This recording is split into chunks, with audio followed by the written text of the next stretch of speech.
জগন্নাথপুরে কিশোর কণ্ঠ মেধাবৃত্তি পরীক্ষা 2025 অনুষ্ঠিত।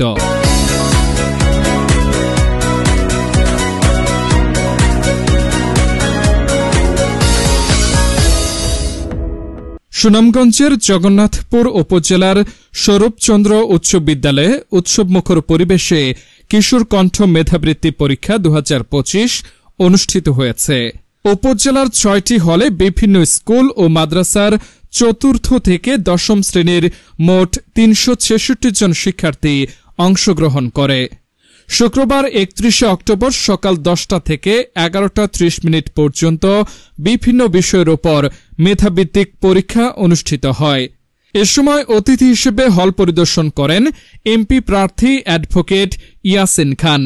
তিনি বলেন, ছাত্রছাত্রীদের মেধার বিকাশ ও লালনে কিশোর কণ্ঠ পাঠক ফোরাম নিরলসভাবে কাজ করছে।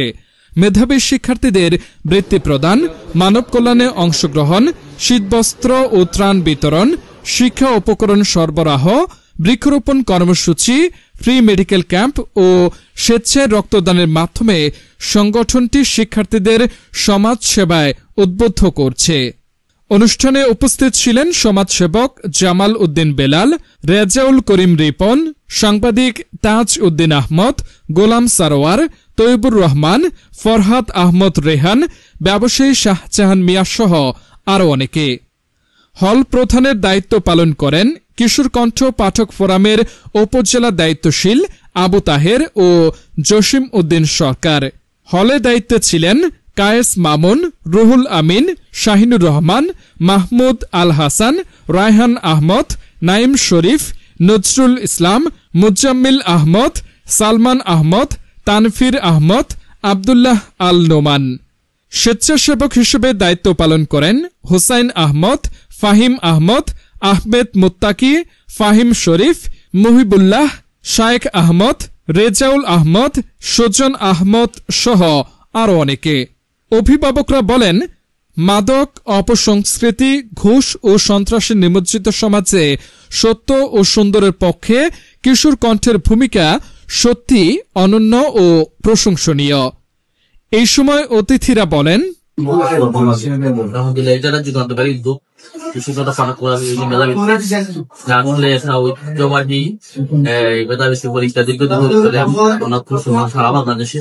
এবং আমরা দেখতে পাচ্ছি আজকে সুনামগঞ্জ জেলায় সে অনুষ্ঠিত হতে যাচ্ছে। এটা ছাত্রছাত্রীদের জন্য এবং জগন্নাথপুর এবং বিভিন্ন এলাকার ছাত্রছাত্রীর জন্য একটা যুগান্তকারী এবং আগামীতে মেধার একটা মনন এবং মেধার একটা চর্চা এবং মেধার একটা প্রতিযোগিতা এই পেয়ে আছে। অনেক ছাত্রছাত্রী আছে, এটা কতটুকু মোবাইলে আসক্ত যারা আছে, এটার লাগে মেধাভিত্তিক এই পরীক্ষাটা চমৎকার একটা উদ্যোগ। কেননা তাদের যে অন্বেষণ একটা গাইড আছে, গাইড যদি সুস্থ পড়ালেখা করে এবং মোবাইল আসক্ত না হয়ে যদি কৃষিকণ্ডটা মাঠে গিয়ে কৃষিকণ্ড যদি পড়ালেখা করে, তাহলে মোবাইল আসক্ত হবে না এবং চমৎকার বিশ্ববিদ্যালয় আইন এবং টিচার আয় কৃষিকণ্ডতে আমরা এটা মনে করি। মোবাইল আসক্ত না হয়ে কৃষিকণ্ড যদি সবসময় নিয়মিত চর্চা করে, তাহলে একটা ছাত্র তার মেধা যখন বাড়বে, তার জ্ঞান বাড়বে এবং সে বিভিন্ন প্রতিযোগিতায় অংশগ্রহণ করতে পারবে।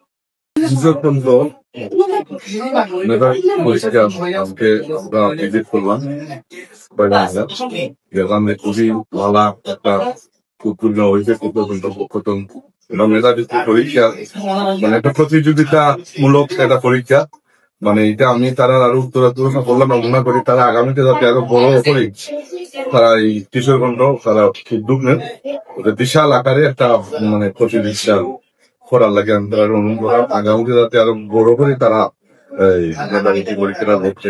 পরীক্ষা তো অবশ্যই আপনার বাচ্চার যে মেধা আছে, বিকাশ মেধা যাচাইয়ের একটা সিস্টেম হচ্ছে পরীক্ষা তো অবশ্যই ভালো।